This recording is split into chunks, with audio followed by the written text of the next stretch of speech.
ఇప్పుడు కెమెరా పంపించడం గురించి కాదండి, ఇక్కడ క్యారెక్టర్ అసాసినేషన్ అవ్వడానికి. కాకపోతే ఇప్పుడు నాకు సిగరెట్ అలవాటు ఉందండి, నేను కాదనట్లా. నేను అద్దం ముందు కూర్చొని నా సెల్ ఫోన్ లో, ప్రైవేట్ గా నా సెల్ ఫోన్ లో నేను తీసుకున్న వీడియో అండి అది, ఫోటో. అది నాకు తెలియదండి.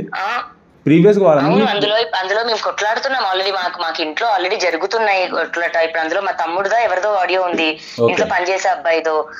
1 hour కాల్ రికార్డింగ్ ది తీసుకొచ్చే నా 10 ఏళ్ల జీవితంది ఇది చేస్తారంటే, అది మా ఇంట్లో ఆ రోజు, ఒక్క రోజు రాత్రి చాలా పెద్ద గొడవ అండి అది.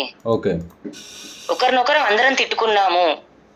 3 రోజులు గొడవ తర్వాత బస్ట్ అయిన ఇది రాస్తారు రికార్డ్ చేశాడు, అది శేఖర్ భాషకి ఇచ్చాడు. అక్కడి నుంచి అదంతా టర్న్ అవుతుంది.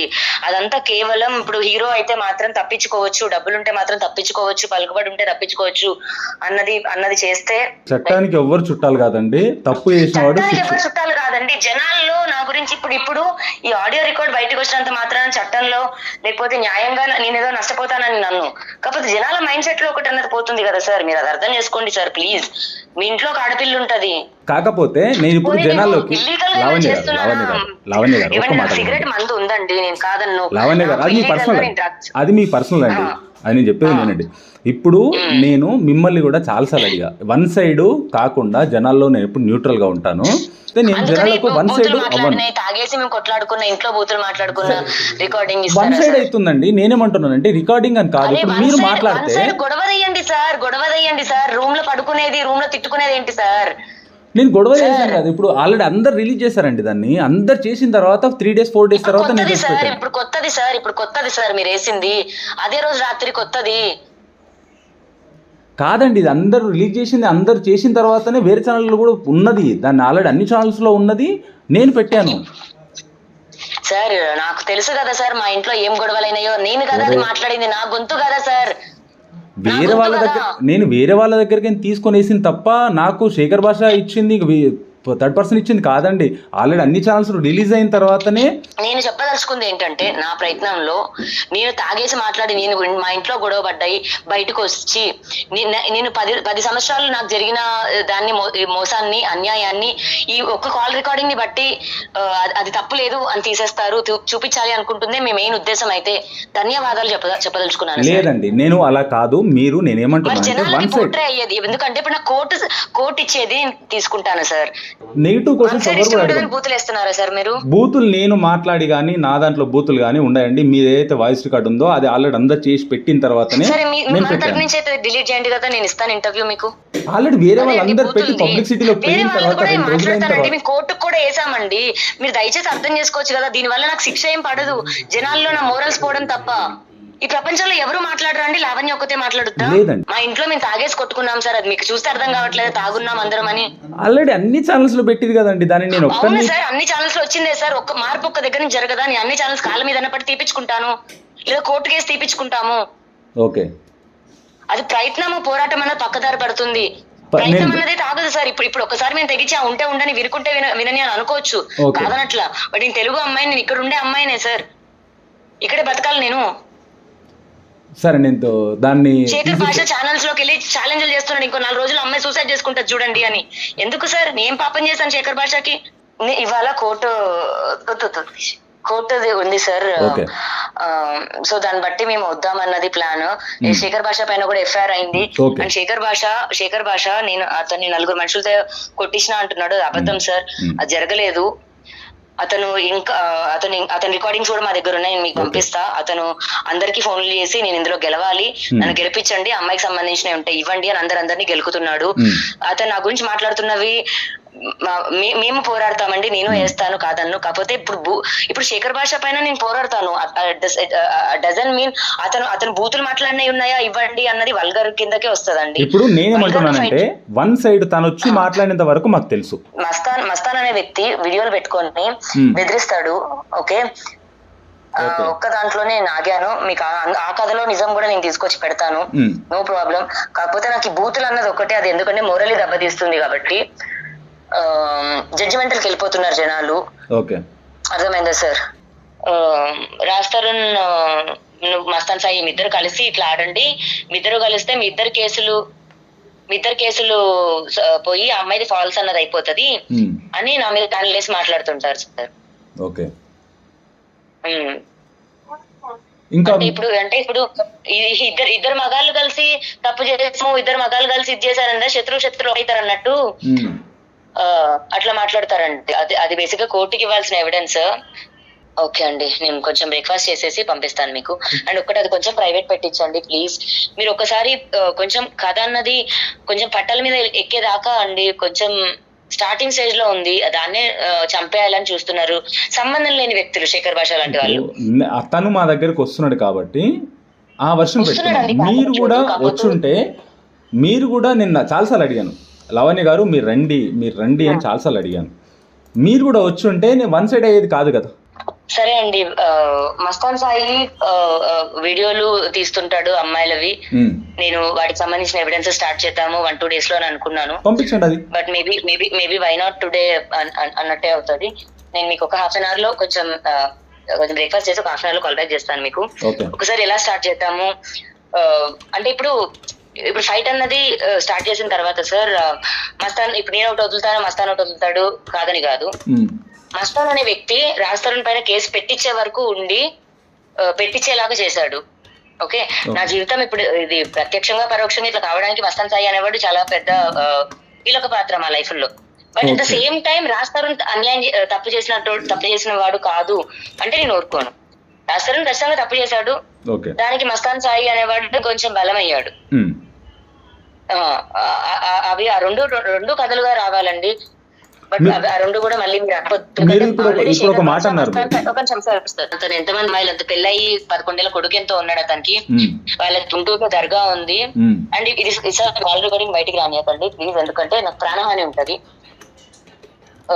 సో మనలో ఉంచండి, మనం మాట్లాడదాము. నేను ఎవిడెన్సెస్ ఇచ్చిన తర్వాత మీరు ఆ కథ ప్రకారం వెళ్ళండి. అన్నట్టు మళ్ళీ పైకి వస్తే చండాలంగా అయిపోతుంది సార్ నా పరిస్థితి. అండ్ మస్తాన్ సాయి అనే వ్యక్తి ఎంతమంది అమ్మాయిలతో ఏం చేశాడు అన్నవి కూడా పెడతాను. నేను నా భయం ప్రకారం, ఏ భయం ప్రకారం మస్తాన్తో మాట్లాడే దాన్ని అన్నది రాజ్ తరుణ్ కి డే 1 నుంచి తెలుసండి. ఇందులో రాజ్ తరుణ్ కి హిడన్ గా మేము ఏది చేయలేదు. నేను అయినా అలాంటిది కూడా నేను నమ్మడం అని కూడా కాదు, రిస్క్ అయినా సరే నేను మీతో ఓపెన్ గా చెప్తున్నాను. సో అందుకు రిక్వెస్ట్ గా రికార్డింగ్స్ చేయమొద్దు సార్. అండ్ శేఖర్ భాష మీ ఛానల్ గురించి బయట ఇట్లా చెప్తున్నాడు, మరి అది ఒక ఫ్రెండ్స్ అయినా సరే అట్లా చెప్పొద్దని చెప్పండి. నాకు తను కూడా ఫ్రెండ్ ఏం కాదండి, మీరు కూడా ఫ్రెండ్ ఏం కాదు. కాకపోతే నాకు ఇప్పుడు ఏదైతే ఈ జనాల్లోకి ఇష్యూ వచ్చింది కాబట్టి తను రమ్మనగానే రావడం జరిగింది. తను ఏదైతే చెప్తున్నాడో ఆ వీడియోను మేము రిలీజ్ చేసాం. మిమ్మల్ని కూడా డే 1 మీరు మాట్లాడినప్పుడు బోస్ దగ్గర నెంబర్ తీసుకొని మీరు మాట్లాడినప్పుడు కూడా మిమ్మల్ని డే 1 నుంచి కూడా రండి, మీరు కూడా మాట్లాడండి, వన్ సైడ్ అవ్వద్దు. నాకు ఎవరైనా అందరు సమానలే, నేను శేఖర్ భాష సపోర్ట్ లేదు, ఇటు మీకు సపోర్ట్ లేదు. జనాలు అండ్ కోర్టు డిసైడ్ చేస్తారు తప్ప మనం ఎవరైనా డిసైడ్ చేయలేము. అవునండి, డెఫినెట్ గా అండి. అయితే ఒకసారి చెప్పండి. ఇంకోటి అన్వికరావు ఒకటి ట్వీట్ కూడా బయటకు వచ్చిందండి, అది ఏంటి అసలు అర్థం కాలేదు. ఏం ట్వీట్ అండి? అన్వికరావు మస్తాన్ సాయి మీద కేసు పెట్టినట్టు. మీరేనా అన్వికరావు అని పెట్టింది? నేనే అండి. మీరెందుకు పెట్టారు అప్పుడు మస్తాన్ సాయి పైన ట్వీట్ ఎందుకు చేశారు కేటీఆర్ కి? సో కేసు అప్పుడు సీరియస్ తీసుకోవట్లేదండి. ఒక టైంలో నేను వెనక్కి తీసేసుకుందాం అనుకున్న టైం కాకముందు, అది ఫైట్ చేస్తున్న టైం అన్నమాట. సో అప్పుడు నన్ను బెదిరించారు, రాజుని చంపేస్తామన్నారు, నన్ను చంపేస్తామన్నారు. వాళ్ళు గుంటూరులో లోకలైట్స్ గా కొంచెం పేరున్న మనుషులు అనుకుంటా, లేదా పలుకుబడి ఉన్న మనుషులు ఏమో, వాళ్ళకి గుంటూరులో దర్గా ఉందండి. ఓకే, దర్గా కొడుకు పలానా కొడుకు ఇలా చేశాడు అంటే వాళ్ళకి చేతిలో నుంచి దర్గా పోతది అన్న భయము, లేకపోతే మరి వాళ్ళు మమ్మల్ని బెదిరించారు. అంటే మస్తాన్ సాయి అనేవాడు ముస్లిమా? సో నేను ఇప్పటికీ ముస్లిం కాదండి, హిందూయే. సో వాళ్ళ దర్గా అన్నది ఎడ్జ్లో ఉంది. ఇలాంటి ఒక టైంలో ఇలాంటి ఒక కేసు వస్తే దర్గా వాళ్ళ చేతుల నుంచి పోతుంది అన్న దాంట్లోని వాళ్ళకి ఇన్కమ్, సోర్స్ ఆఫ్ ఇన్కమ్ దర్గా అంటండి. సో అన్న దగ్గర వాళ్ళు నా పైన ఒత్తిడి పెట్టారు. ఈ రోజు కూడా నేను మస్తాన్ ఏం లేదు అనడానికి కారణం కూడా ప్రాణభయం ఒకటే మెయిన్. అది నా ఒక్కదానికే కాదు, శేఖర్ భాషకు కూడా ఉంటది. ఎందుకంటే శేఖర్ భాష రాస్తారు, వీళ్ళే తీసుకొచ్చారు దర్గా అని, మొత్తం మస్తాన్ సాయి కేసు అని ఇది అదని. ఇంకా నాకైతే సంబంధం లేదండి, నేను తీసుకురాలేదు, నాకు సంబంధం లేదు. బట్ నా పైన అటాక్ చేయడం అనేది నిజం. ఇప్పుడు మీకు నేను సిగరెట్ పెడుతున్న ఫోటో కూడా వచ్చింది. అది ఏంటంటే మస్తాన్ ఆ రోజు నన్ను కొట్టి నన్ను అటాక్ చేసి నా ఫోన్స్ తీసుకొని వెళ్ళి నా ఐక్లౌడ్ అండ్ ఈమెయిల్స్ మీకు ఆ ఫొటోస్ కూడా పెడతాను. నా జీమెయిల్స్ నా ఐక్లౌడ్ మస్తాన్ అనే వ్యక్తి మార్చేసుకొని అతను ఫోన్ నంబర్స్ పెట్టుకున్న అది నా గూగుల్ డేటా మొత్తం డౌన్లోడ్ చేసుకొని ఇప్పుడు అంతా చేపిస్తున్నాడా లేకపోతే ఎవరి నుంచి చేపిస్తున్నాడో తెలియదు, బట్ చేపిస్తున్నాడు అన్నదైతే నిజం. అది ఇప్పుడు కాదు, 1.5 years పైన జరుగుతుందండి దాడి. బట్ దానికి నేను ఇప్పుడు రాజస్థాన్ పైన ఫైట్ చేస్తున్న దానికి సంబంధం లేదు. ఇంకా దొందు ఒకటి అవుతారు చూసారా, అలా ఒకటై చేస్తున్నారు. నేను పంపించానని చెప్పకండి ఊరికే. ఇప్పుడు మస్తాన్ మళ్ళీ వచ్చి అటాక్ చేయడమో లేకపోతే నా నోరు మోపించడమో చేపిస్తాడు, అందుమించి ఏమీ జరగదు. ఎవ్వరు పంపించినా నేను చెప్పానండి, మీరు పంపించినా వేరే వాళ్ళు పంపించినా నేను జనాలకు పంపించేస్తాను తప్ప నేను టెలికాస్ట్ చేస్తాను తప్ప. నా నోరు మోపిస్తాడు అంతే. ఎందుకండి మీరు నోరు మోపిస్తే మీరు ఎందుకు అవుతారు? మీకు తెలియదండి అతని అటాక్స్. ఓకే, మీకు నిజంగా తెలీదు అండి. అయితే ఇందులో మీకు చెప్తాను, చెప్పండి. వరలక్ష్మి టిఫిన్స్ డ్రగ్స్ కేసు ఒకటి అయిందండి. Varalakshmi tiffins drugs case DLF దగ్గర. అందులో నా ఫస్ట్ A11 ఫస్ట్ అందులో నా పేరు ఉంటదండి. దాని నుంచి తీసుకెళ్ళడానికి వచ్చిన మనుషులు ఇంకొక కేసులో A2 రాసి ఈ నన్ను యునీత్ రెడ్డి కేసులోని ప్రిజన్ కి పంపించారు. ఓకే. సో అందులో అనురాధ అని ఒక అమ్మాయి ఉంటదండి. అందులో వరలక్ష్మి టిఫిన్స్ కేసులో ఓనర్ ఎవరితో ప్రభాకర్ రెడ్డి ఉన్నాడు, అతని గర్ల్ ఫ్రెండ్ అండి ఆ అమ్మాయిని అతను మోసం చేసి వదిలిపోవాలి అనుకుంటున్న దాంట్లో. ఆ అమ్మాయి కూడా పెడ్లర్ కాదండి, వాళ్ళు ఏమి డ్రగ్స్ అమ్ముకునేటోళ్ళు ఏం కాదు, కాకపోతే ఎక్కువ క్వాంటిటీ తెచ్చుకున్నారు వాళ్ళు. ఇంకా ఏదయ్యారో మరి ఆ పిల్లని అయితే ఇరికిచ్చి ఏమని చేశారు. ఆ పిల్ల కూడా వన్ ఆఫ్ ది బాధితురాలండి. ఆ పిల్ల కూడా బయటకు వచ్చి మాట్లాడతా అంటుంది. షూర్, రమ్మనండి మాట్లాడదాం.